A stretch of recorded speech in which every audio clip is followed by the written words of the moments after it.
Hello, everybody. Thanks for joining me. Let's get started. Today, we are covering Zoom Communications, Domino's Pizza, the original golden metric stock, and our super stock bundle strategy, Hims and Hers Health, Owens Corning, Diamondback Energy, and Groupon. Let's start with one of the most exciting stocks of the last couple of days. Let's talk about Hims. I say exciting because it's down 40% in the last 5 days. And why is that? Well, the earnings came in and looming curbs on drug compounding cloud forecasts. So it looks like their business model is threatened. But I can tell you, we saw issues with Hims long before this. It gets a neutral rating, but the valuation is really, really extended. So we're getting a pretty good set of quality of earnings. We like to see positive economic earnings. Those of you who were on our last training, the golden metric for the golden era of investing, know that we really like it even more when economic earnings are greater than accounting earnings. That's a super, super great signal. And if you're interested in that, let me know because we've got a special group of stocks based on that signal that we've just talked about. That signal has worked in prior stock bundles, and we think it's going to work again because it's just so rare. But the real issue here is, and you've heard me say this a lot if you've been on these other earnings watch parties, good company, bad stock, super, super expensive valuation. Quick take a look at the credit rating here too. Interesting to see here the free cash flow to debt is not so good. So maybe we take a hold on going to the valuation. Let's look a little more at the rating breakdown. Accounting earnings going up faster than economic earnings. That's not great.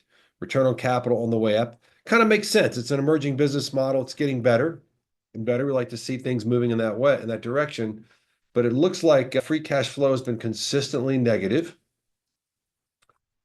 And we're seeing a pretty big disconnect, I'm imagining, between the economic book value, which is, close to zero. It's not terrible, but the stock price has really taken off. And so what you're seeing here is that the valuation is just getting way ahead of itself. As one of our pro customers pointed out, he did a trade on the strong miss here, and I think that worked out extremely well. I think you actually posted that in the community.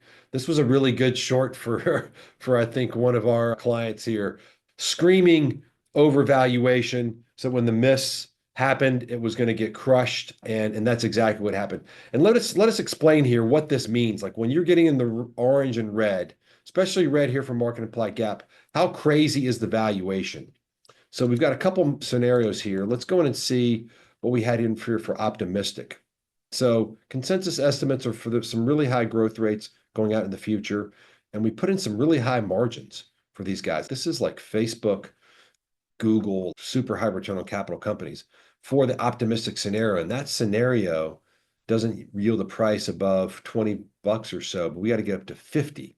So that's interesting. So we're going to make this optimistic scenario even more optimistic. We're going to put in 50%, 50%, about 20, 20, 20, and 10 for 15 years. Let's go 25, 25, 25. That's too high a margin for a business that's potentially going to be shut down by regulation anyway. So let's run this scenario and see what that means or implies for valuation. Got a lot of votes in here for stocks. Keep those coming. All right, optimistic. Okay, so now in 36 years, we do get to the current stock price. That implies an 11.5% compounded annual growth rate in revenue, while return on capital versus cost of capital spread rises from negative 20 to positive 317%. That's the average over the whole time frame. So as you all know, we can benchmark this to the S&P and also get a sense of what this number means. So we'll go down here, we'll take a look at what is the revenue number here actually. What do they have to get to? That's 44.5 billion. That would rank them in the S&P. Are we sorting by revenue here? We are. So 44.5 billion in revenue would rank 87th in the S&P 500. That would be up there with Coca-Cola, Bristol Myers. Big number, really big number for what is a very small company at this point in time. So that's a really high expectation. And then at the same time, we're going to see return on invested capital improving to 467%. I can tell you right now that that's the probably that's one or two in the entire S&P 500. We will sort this by return on invested capital. We can see the largest is 415. So they'd have the highest return on invested capital, the 86 highest revenue.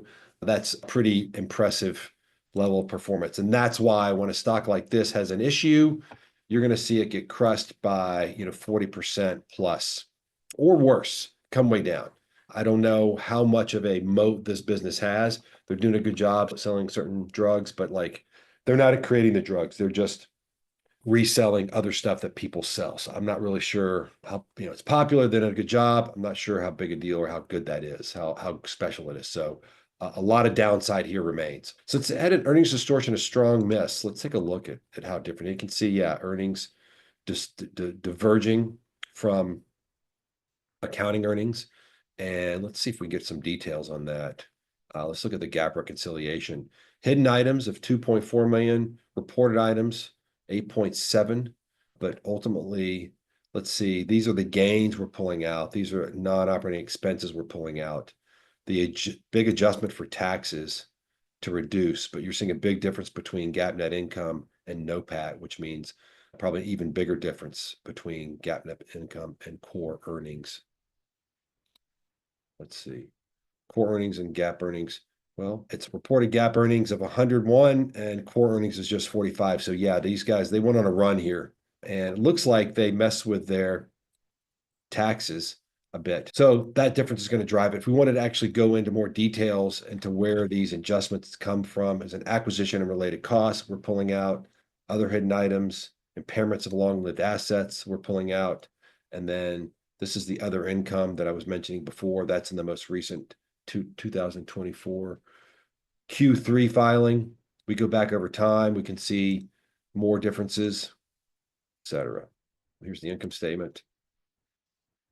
So you can see here in the income statement where we're finding the big other net income. This item we don't believe to be representative of the real profits of the business. So that's HIMSS. All right, we spent a lot of time on HIMSS. Let's go into Zoom. What happened with Zoom? Well, so Zoom down 8% today, 12% the last couple days. They beat the estimates, top estimates on enterprise growth. Dow forecast as demand slows. That's the issue. So look, when stocks are priced like what we're going to see here with Zoom, again, good company, bad stock. Here we are, expensive. When companies miss, it's going to be a problem. You're going to see a lot of downside. And when I say miss, as we show here, I mean either in the current number or in the forecasted number. Because when we've got core earnings diverging from GAAP earnings, as we see here, that just means there's a higher probability of a miss. Either one that they're going to admit is going to happen in the future or has already happened. Both count. So this was one, if you were using earnings distortion, doing an earnings distortion trade, you could do it on this one as well. But for Zoom, the big takeaway here is high quality business, positive economic earnings, not economic earnings greater than accounting earnings, but still pretty good, and a very expensive valuation. So that's the kind of stuff you need to avoid. I am going to drop a link here into the chat for everybody who's interested in our super stock bundle 2.0. When I was talking about economic earnings versus accounting earnings, one of the original stocks that we found with this special set of characteristics was Domino's. It was one of the original super stocks. It's before we created the bundle, but it was just something that we noticed in working with certain clients and partners. It first came up, I think, from a conversation I had with John Rotanti, used to be at the Motley Fool. He's like, David, how many companies have economic earnings greater than accounting earnings? Not many. John, it's something I see really rarely. Only seen it a couple times, Accenture and Domino's, and those are some big picks for us. He's like, yeah, you should look for more of those. And I was like, that's a good idea. And Domino's was one that we've written on a lot in the past. You can see we had it open for this position open for a little over 2 years. And I'll admit, it was a focusless stock. It did great, and we closed it. Why? Well, great company, but it became a bad stock. Now it's at 60 years, right? Not 100. and this is orange, not red, but it is still red here. So it got really expensive. It got too expensive, even though it's got a really high return on capital. And again, economic earnings greater than accounting earnings. This is one of the few charts that we ever see where the blue line is above the red line. That's really good. That's a really good thing. In fact, what we've found is that when the blue line gets above the red line, almost all stocks that also have a very attractive or attractive rating perform extremely well over the next year from the point where the economic earnings exceed the accounting earnings. And that link I dropped into the chat, that's a link to a training that explains all this. The last time we did this deal, it went really well. The Super Stock Bundle 1.0, those stocks meaningfully outperformed. Some of the stocks were up 60, 50, 70%. So good stuff. But Domino's, good company, bad stock. What happened to Domino's this week when their earnings came out? So up today, last 5 days, down, still down. So yesterday was a bad day. Bad day for the stock. It's bounced back. So what makes Domino's different from the other stocks we talked about? Hims and Zoom, both good stocks, both good companies, bad stocks. Well, they were a little more expensive, but the thing they didn't have is economic earnings greater than accounting earnings. That's a super business model.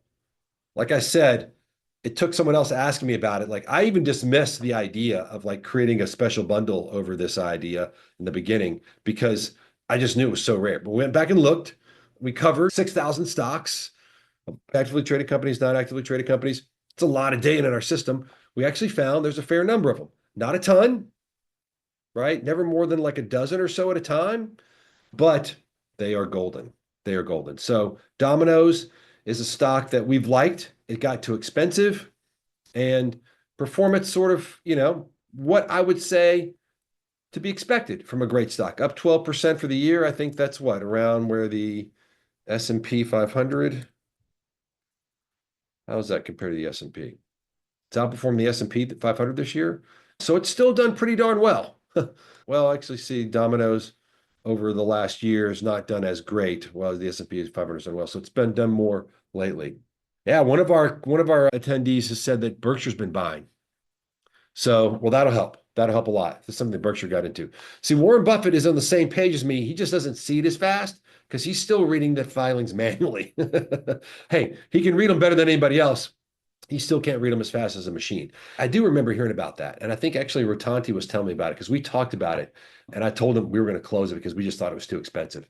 I think Rotanti's still bullish. Don't let me speak for him, but he's still bullish on it. High return on capital. But yeah, I'm telling you, the growth expectations in this stock are pretty high.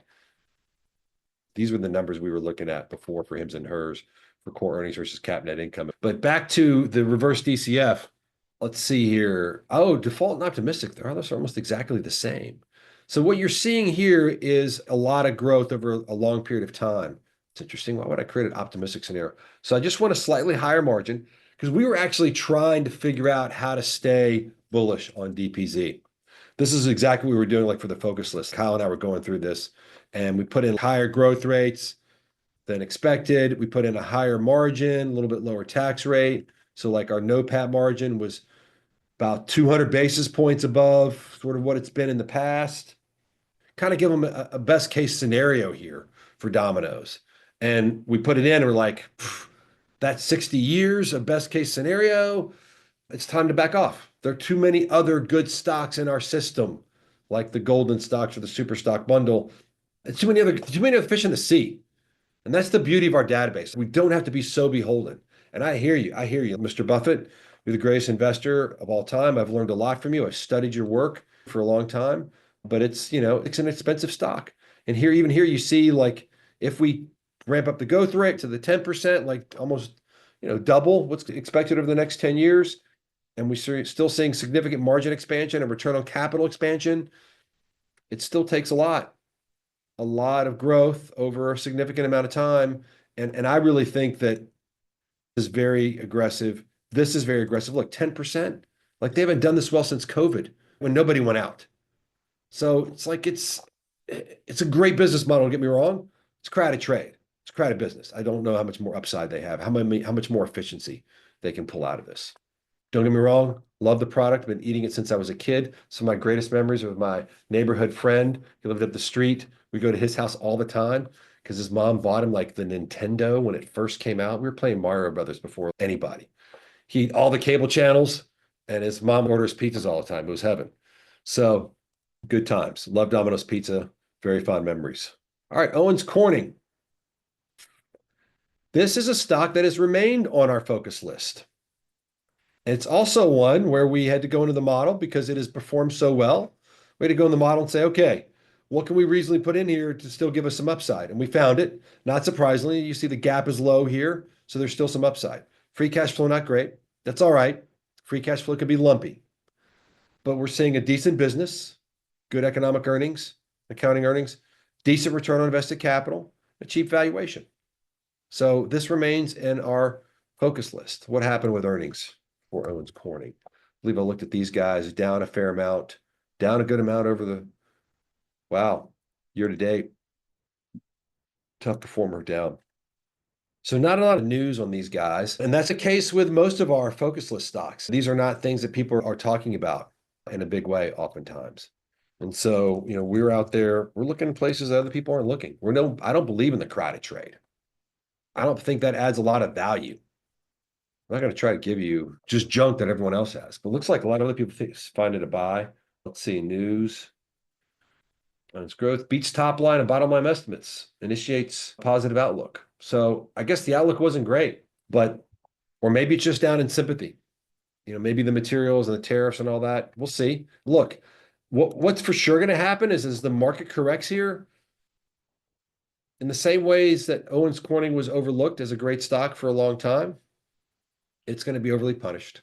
And also, as a good friend of mine who in the hedge fund business for a long time, very smart hedge fund client we had, I'll never forget, he goes, David, when the market's going down, the beta is 1. Everything goes down. Everything gets crushed. The question is what comes back the quickest. All right, let's look at Diamondback Energy. Who knows what our number 1 ranked sector is at New Constructs? Any guesses? I'll show you. Sectors, energy. Oh, whoa, it changed. Oh, that's what I was going to say, DL. If you were on a call just last week, you'd have seen that energy was number 1. Not anymore. This is changing a lot. This is like changing every day. We're parsing parsing like hundreds of new 10Ks every week. I think we just did even just 100 today. That's a light day for us. And so financials are changing in the biggest way. The annual report is the biggest amount of financial information we're going to get. So energy dropped to 2. Consumer cyclicals is now number 1. Surprising. Interesting. But if we look at energy as a sector, you can see what the overall sector rating is.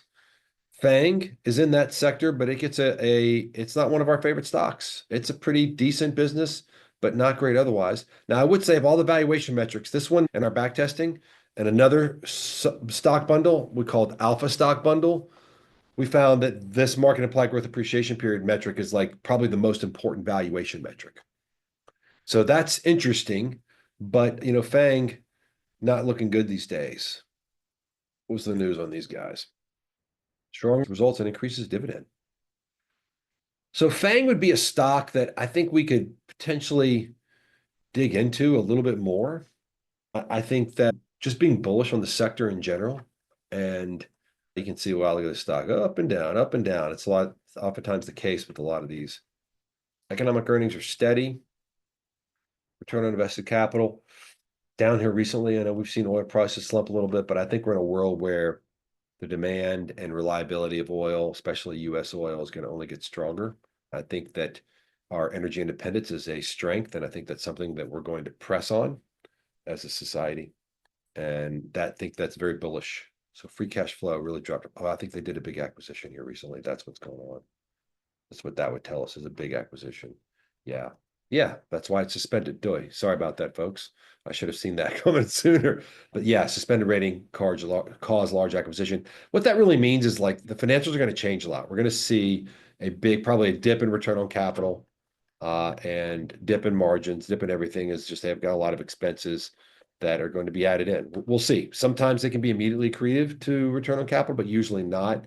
Let's see. What is that 33 billion free cash flow? How does that relate to overall? That's going to be a big number. They've also had a lot of write-downs. You had 6 billion in write-downs over the years. That's 15% of invested capital. Not a good number. Let's see, invested capital already up a bunch.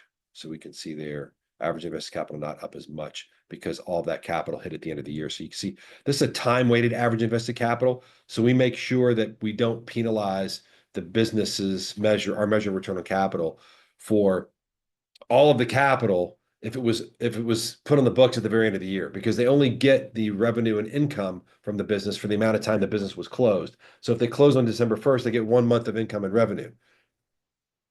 That means we only put 1 month of capital in the capital base, or we divide the capital added by a 12th and put that on there. That's one of the many ways we make our return on invested capital correct, and why we do it better than anyone else, better than anyone else in the world. I see another hand is raised. Please put your questions into the chat or the Q&A. All right, we are running out of time here. So what's left on the list? Groupon. So this has been a long fan favorite. Hey, I've been a long hater. This is back in 2015. We pointed out Groupon was a disaster waiting to happen. And let's see, I believe we were right. Let's take a look at Groupon here. I know we were right while we had the position open. Yeah, 2015. Since then, it's down like, 90%. So, yeah, not a great business model. Never has been. What's happening here recently? Down another 10%. One day, down 1%. 1 month. It's up year to date, down a little, kind of all over the place. So, reporting a loss. Yeah, I don't know if this business is ever going to be any good. This is something we potentially even consider as a zombie stock. Let's see how much how bad the free cash flow is. Free cash flow. So they're losing around, let's just call it an average of 220, like 100 million a year. How does that compare to cash on the books? Let's see here. Go to the marked filings, balance sheet. Yeah, they got less than 2 years of cash on the books. Interesting. Interesting. Groupon would fit. Yeah. Negative free cash flow, negative return on capital, strong miss. And guess what? Weak internal controls. Weak internal controls. That's a huge red flag, my friends. Huge red flag. You know what that means? That means the accountants said, oh, by the way, we did your financials this year. And yeah, client who pays us, and we don't want to lose because it's how we make our money. We feel compelled to publicly state that we don't trust the numbers you gave us. So bad sign. All this red, strong miss. I would not walk. I would run from this stock. Credit rating doesn't look any better either. All right. We are out of time, but I'm going to take a couple requests. Whoever put their request in first gets the win. Early bird gets the worm. Let's go with LPG. This is a stock that we've looked at pretty closely as a long idea. It looks really cheap. I believe this is a energy sector. That's pretty obvious. I think this is a liquefied natural gas business, isn't it? Liquefied petroleum gas. Yep. Owner of operating very large gas carriers. So this is something, it's hard not to be bullish on these folks. I mean, because liquefied or gas is the cleanest form of fossil energy. It's used a lot in Europe. They don't make their own. A lot of issues, a lot of potential reasons why this would be, in demand. But yes, and I think that's a good business to be in. And it's trading as if its profits will permanently decline by 60%. That's some really good risk reward. Strong economic earnings coming down. But this is a good example. Return on capital can come down, earnings can come down a lot, and still this stock is cheap. Free cash flow, crushing it. Look at this yield, 20, 16%. Impressive. In the 20s, in the high teens. Anything over 10% free cash flow yield is great. That was something when we were running our hedge fund. That was one of our favorite metrics, 10% free cash flow yield. Price to economic book value, this range is getting more narrow. So that's not good, because when the economic book value is above the stock, that's a good thing, because that means the stock is implying economic book value will come down. And when your economic book value is almost 3 times the stock price, you've got a lot of upside. Got a lot of upside. And again, this comes back to my general comments about the energy sector and being bullish on those. Okay, folks. Well, thanks so much. We got another one of these tomorrow, Thursday and Friday. All of them are going to be at 4 p.m. Eastern. Bring your requests and we will crank out some more earnings. Hope you guys enjoy learning the truth about profitability and valuation and all these stocks. We're having a good time doing them. Thank you.